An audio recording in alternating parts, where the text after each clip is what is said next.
നിങ്ങളുടെ ഇഷ്ട പരമ്പരകൾ എക്സ്ക്ലൂസീവായി സൺ നെക്സ്റ്റ് ആപ്പിലൂടെ തികച്ചും ഫ്രീ ആയി ഇപ്പോഴേ ആപ്പ് ഡൗൺലോഡ് ചെയ്യൂ. ഇപ്പം നിനക്കത് ചിലപ്പോൾ ഉൾക്കൊള്ളാൻ കഴിഞ്ഞേക്കും. പക്ഷെ ദേവികയുടെ ഭർത്താവായ സിദ്ധാർത്ഥിന് അത് ഉൾക്കൊള്ളാൻ കഴിയില്ല. നിനക്കെന്നല്ല, അന്തസ്സുള്ള ഒരു പുരുഷനും അതിന് കഴിയില്ല. സ്വന്തം ഭാര്യ മറ്റൊരു പുരുഷനെ തന്നെക്കാൾ കൂടുതൽ അംഗീകരിക്കുന്നതും അനുസരിക്കുന്നതും അത് ഭാര്യയുടെ സ്വന്തം അപ്പനാണെങ്കിൽ പോലും സഹിക്കത്തില്ല. പിന്നീട് അന്യപുരുഷനായ നിരഞ്ജൻ. എന്റെ നോട്ടത്തിൽ നീ ഡോക്ടർ നിരഞ്ജന് വേണ്ടി കിടന്ന് ഓടുന്നതിന്റെ നന്ദി മാത്രം ദേവിക നിന്നോട് കാണിക്കുന്ന ഈ സ്നേഹം. സംശയമുണ്ടെങ്കിൽ നീ ഡോക്ടർ നിരഞ്ജനുമായിട്ടൊന്ന് അകലം പാലിച്ചു നോക്ക്. അല്ലെങ്കിൽ അയാളുമായിട്ട് നീ ഒന്ന് തെറ്റ്. അപ്പൊ അറിയാം ദേവിക ആർക്കൊപ്പം നിൽക്കുമെന്നും ആരുടെ പക്ഷം പിടിക്കുമെന്നും. ഞാൻ പറഞ്ഞല്ലോ, നാളെ നീ കരയുന്നത് കാണാൻ എനിക്ക് കെൽപ്പില്ലാത്തതുകൊണ്ട് പറയുക.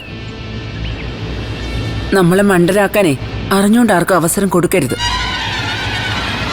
സിദ്ധു, വലിയ ലോകപരിചയവും വിവരമൊന്നും ഇല്ല ഈ പ്രേമയ്ക്ക്. എന്നാലും പറയുക, കട്ടെടുക്കുന്ന മുതല് പോലെയാണടാ പിടിച്ചെടുക്കുന്ന സ്നേഹം. നമുക്കൊരിക്കലും അത് മനസ്സമാധാനത്തോടെ അനുഭവിക്കാൻ പറ്റില്ല.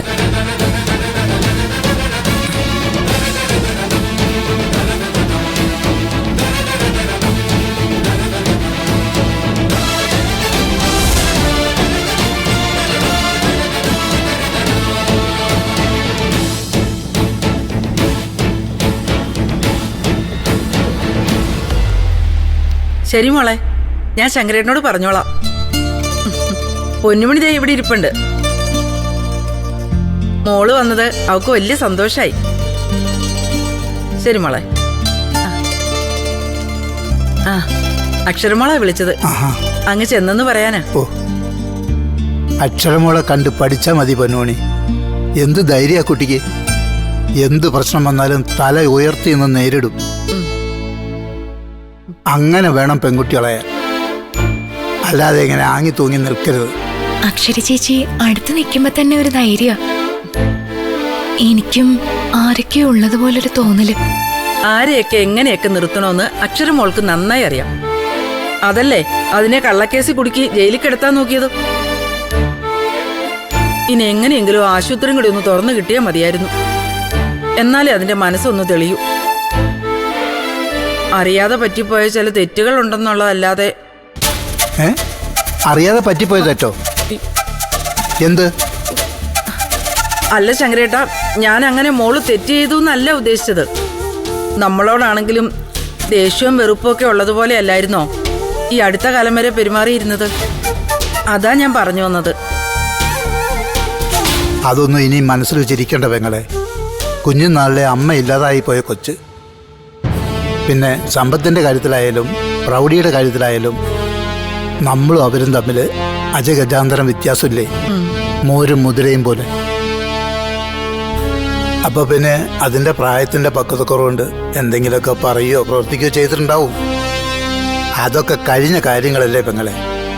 അതിനും കൂടി ചേർത്ത് മോളിപ്പോൾ പെങ്ങളെ സ്നേഹിക്കുന്നില്ലേ? എന്നെ മാത്രമല്ല ശങ്കരേട്ടനെയും വലിയ ഇഷ്ടമാണ് അക്ഷരമോൾക്ക്. അത് പിന്നെ എനിക്കറിയത്തില്ലേ. ഇടയ്ക്കിടയ്ക്കൊക്കെ ഇങ്ങോട്ട് വരാൻ പറയണം മോളോട്. എല്ലാവർക്കും അതൊരു സന്തോഷമല്ലേ. പുതിയ ക്ലിനിക്ക് തുടങ്ങുമ്പോ എനിക്കും അവിടെ ഒരു ജോലി തരാന്ന് പറഞ്ഞിട്ടുണ്ട്. എല്ലാം സാമ്പ്രാണിക്കൊടിയിലെ കൊച്ചുകൃഷ്ണൻ നടത്തി തരും. എനിക്കിപ്പോ ദൈവത്തിലൊക്കെ നല്ല വിശ്വാസമായി.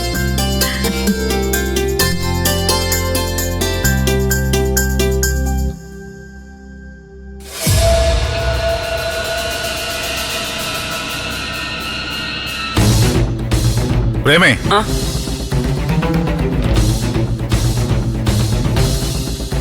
എന്താ? നീ കുഞ്ഞളിയന്റെ പിന്നാലെ വഴക്കുണ്ടാക്കാൻ പോയതാണോ? ഞാൻ ആരോടും വഴക്കിനും ഗുസ്തിക്കൊന്നും പോയതല്ല. എനിക്ക് ഉറപ്പും ഉത്തമ ബോധ്യമുള്ള കാര്യങ്ങള് ഞാൻ വളരെ ശാന്തതയോടെ അവനോട് പറഞ്ഞിട്ടുണ്ട്. അവനത് കേൾക്കുകയും ചെയ്തിട്ടുണ്ട്. നിനക്ക് പിന്നെ വേദനിപ്പിച്ചും വേദനിപ്പിക്കാതെയും കുത്തിത്തിരിപ്പ് നടത്താൻ അറിയാലോ. ദേ, നിങ്ങൾ എന്റെ വായിരിക്കുന്ന കേക്കല്ലേ. എന്റെ അനി ഒഴുക്കിപ്പെട്ട് പോകുമ്പോഴേ എനിക്ക് നോക്കി നിൽക്കാനാവത്തില്ല.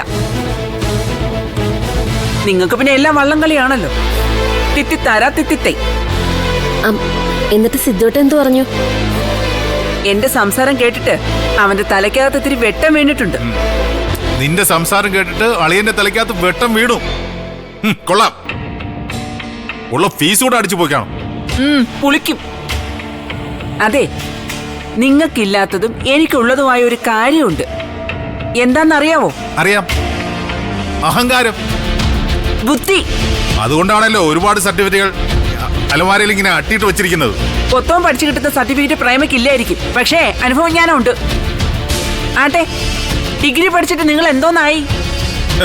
പ്രീ ഡിഗ്രി തോറ്റുള്ള ഭർത്താവായി. ചേട്ടനോട് വെറുതെ മല്ലിന് പോവാതെ ഞാനങ്ങ് പോയേക്കാമേ.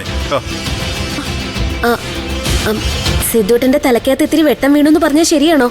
അതേടി, ഡോക്ടർ നിരഞ്ജൻ നാളെ അവന്റെ ജീവിതത്തിൽ ഒരു കിനാവള്ളിയായി മാറുമെന്ന് ഞാൻ അവനോട് പറഞ്ഞു. ബുദ്ധിയുള്ളവനല്ലേ, കുറച്ചൊക്കെ ബോധ്യം വന്ന് കാണും. ആ, നന്നായി.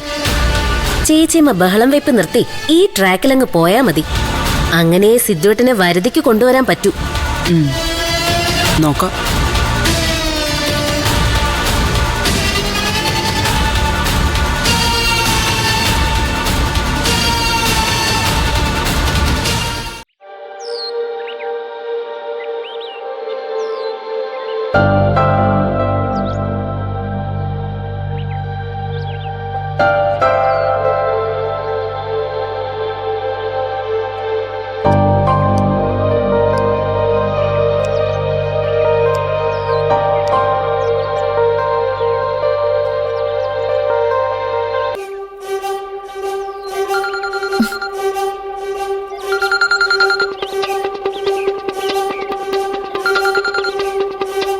ഹലോ. ആ, എന്താ വലിയ ഗൗരവം? എപ്പോഴും ചിരിച്ചോണ്ടിരിക്കാൻ പറ്റുമോ വക്കീലേ? പ്രത്യേകിച്ച് എന്നെ പോലെ ഒരാൾക്ക്. ആ, വക്കീൽ വിളിച്ച കാര്യം പറയാ. അല്ല, മനസ്സിൽ തോന്നിയൊരു കാര്യം പറയാനാ. മനസ്സിൽ തോന്നിയ കാര്യമില്ലാതെ പിന്നെ മാനത്ത് എഴുതിയ കാര്യമാണോ മനുഷ്യർ പറയുന്നത്? ആമുഖമൊന്നും വേണ്ട, വക്കീൽ കാര്യം പറ. നിരഞ്ജൻ ഡോക്ടർ തുടങ്ങാൻ പോകുന്ന പുതിയ ക്ലിനിക്കിൽ ദേവിക്ക് പ്ലേസ്മെന്റ് കാണുമല്ലേ? കാണുമായിരിക്കും. എന്താ സിദ്ധാർത്ഥ? അല്ല, ദേവിക്ക് വേറെ എവിടെയെങ്കിലും ജോലിക്ക് ട്രൈ ചെയ്തൂടെ? വേണമെങ്കിൽ ഞാൻ ശരിയാക്കി തരാം. ഓ, വേണമെന്നില്ല. ഇപ്പൊ തന്നെ ഞാൻ കാരണം വക്കീലിന് 1,000 പ്രശ്നങ്ങളാ. അതിന്റെ കൂടെ ഇനി പുതിയതും കൂടി വേണ്ട. അല്ല ദേവികെ, ഞാൻ വക്കീലിനോട് വേറൊരു കാര്യം ചോദിക്കാനിരിക്കായിരുന്നു. ചോദിക്കൂ. അല്ല, അന്ന് സിദ്ധാർത്ഥൻ നിരഞ്ജൻ ഡോക്ടറിനൊരു ബ്ലാങ്ക് ചെക്ക് കൊടുത്തായിരുന്നില്ലേ? കൊടുത്തു. സത്യത്തിൽ അതെന്തിനു വേണ്ടിയായിരുന്നു? അല്ല, എന്താ അങ്ങനെ ചോദിച്ചേ? മറുചോദ്യം അല്ലല്ലോ മറുപടി.